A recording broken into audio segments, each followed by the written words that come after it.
Hello student, आज हम अधातुओं के गुण पढ़ेंगे। चलिए हम अधातुओं के गुण निम्न बिंदुओं की सहायता से समझते हैं।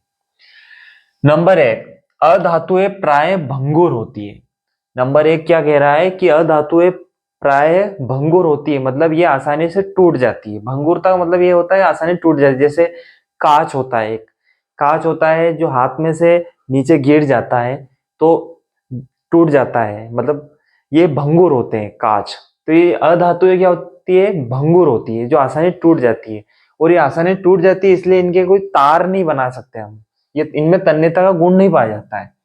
नंबर दो, ये विद्युत की कुचालक होती है। अधातुएं जो होती है वो विद्युत की कुचालक होती है, इनके अंदर विद्युत प्रभावित नहीं होता है। नंबर तीन, अधातुएं प्राय सभी नरम होती है। प्राय देखा जाए तो सभी धातुएं नरम होती है, लेकिन एक हीरा जो होता है वो कठोर होता है। ठीक है, अधातुओं में जो हीरा होता है वो कठोर होता है। नंबर चार, इनका घनत्व बहुत कम होता है। इनका घनत्व बहुत कम होता है, यानी कि इनका द्रव्यमान भी लगभग कम होता है, इसलिए इनका घनत्व भी कम होता है। इनका गलनांक एवं क्वथनांक भी बहुत कम होता है, मतलब इनके गलने की प्रक्रिया, इनके उबलने की प्रक्रिया बहुत कम होती है। नंबर छह, अधातुएं सामान्य तापमान पर ठोस, द्रव और गैस तीनों अवस्था में मिलती है।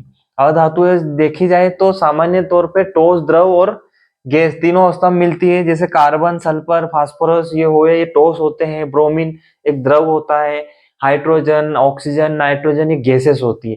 तो इस प्रकार अधातुएं क्या होती है, तीनों अवस्था में पाई जाती है पदार्थ की, ठोस, द्रव और गैस।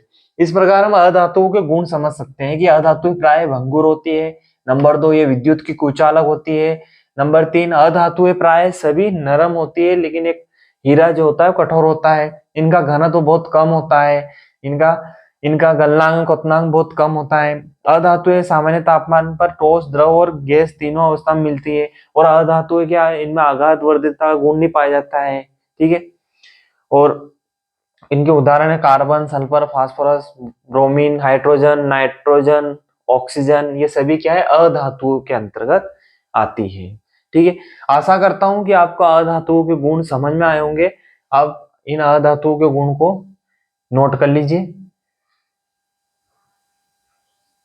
Thank you.